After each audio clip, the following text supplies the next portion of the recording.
Dans cette courte vidéo, je vais vous montrer comment convertir vos données financières en milliers, millions ou même milliards d'unités monétaires grâce à l'outil format personnalisé. Alors, nous allons supposer que votre boss vous a confié un travail important, à savoir celui de partir de ces données qui sont celles du reporting mensuel des ventes pour aboutir sur celle-ci où nous avons plutôt des données en millions d'euros. Ici, on a des valeurs en euros. Il voudrait tout simplement, le manager souhaiterait qu'on les présente dans le reporting, non pas en unité monétaire complète, mais bien plutôt en millions d'euros. Alors, qu'allez-vous faire? Nous allons dans un premier temps voir justement ce qu'il ne faut pas faire et ensuite ce qu'il conviendrait de faire lorsque une telle tâche vous est confiée. D'aucuns copieraient tout simplement ce que nous avons ici sur la gauche, CTRL-C, pour coller cela dans un autre emplacement du tableau, CTRL-V, et ensuite effacerait ces données. J'appuie sur la touche supprime pour ensuite venir opérer pour chaque cellule la division par 1 million afin d'avoir des valeurs en millions d'euros, n'est-ce pas? Ensuite, je ferai une copie ici sur la droite. Mais je vous en prie, les amis, ne faites pas ça parce que imaginez que vous avez 30 feuilles, 50 feuilles pour lesquelles il faudra effectuer ce travail pour ensuite faire une présentation adaptée. Eh bien, cela vous prendrait tellement de temps. Or, vous savez à quel point le temps, il est précieux lorsqu'on est en entreprise.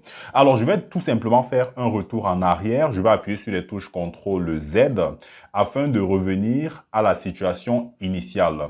Qu'est-ce qu'il faut donc faire pour obtenir des données en millions telles qu'on peut les avoir ici?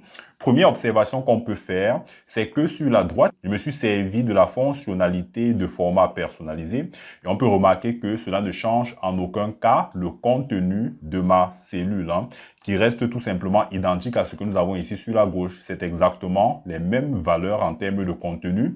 La seule différence, c'est sur la présentation. Alors, comment allons-nous procéder pour aboutir à ce résultat? Je vais dans un premier temps sélectionner les données pour lesquelles je dois faire une présentation en millions de francs. On va donc faire un clic droit. Ensuite, vous venez ici prendre le format de cellule. Et dans le format de cellule, vous avez ce qu'on appelle le format personnalisé. Ce qui signifie que c'est à vous d'indiquer la manière dont vos données vont se présenter. Alors, on va choisir un format prédéfini qui va donc nous aider à présenter nos données en millions. Je préfère venir sur celui-ci où nous avons des valeurs ici, des dièses, et puis au final, on a un zéro. C'est tout simplement des variables qui vont vous présenter comment vos données doivent apparaître sous Excel. On peut déjà remarquer ici que nous avons ici un caractère espace qui signifie tout simplement qu'il s'agit là d'un délimiteur de milliers. Si j'enlève ce caractère espace, vous verrez que dans l'aperçu ici, on n'aura pas de délimiteur de milliers, on n'aura pas d'espace à titre de délimiteur de milliers. Donc, si je viens effacer ça, vous remarquez effectivement que le délimiteur de milliers, il a disparu.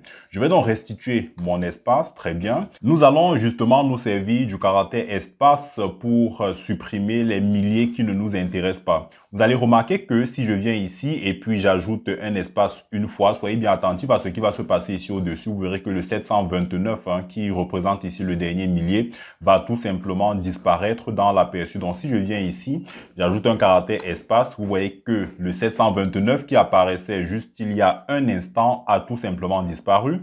Si j'ajoute encore un nouvel espace, que va-t-il se passer? Il va supprimer le deuxième millier, n'est-ce pas? Et ainsi, nous aurons nos données en millions. Donc, je vais ici ajouter un espace et vous voyez que là, nous n'avons que 225 millions. Alors, il est préférable, sachant que je suis en train de présenter mes données en millions, d'ajouter du texte qui signifiera tout simplement que nous sommes ici en présence de valeurs en millions.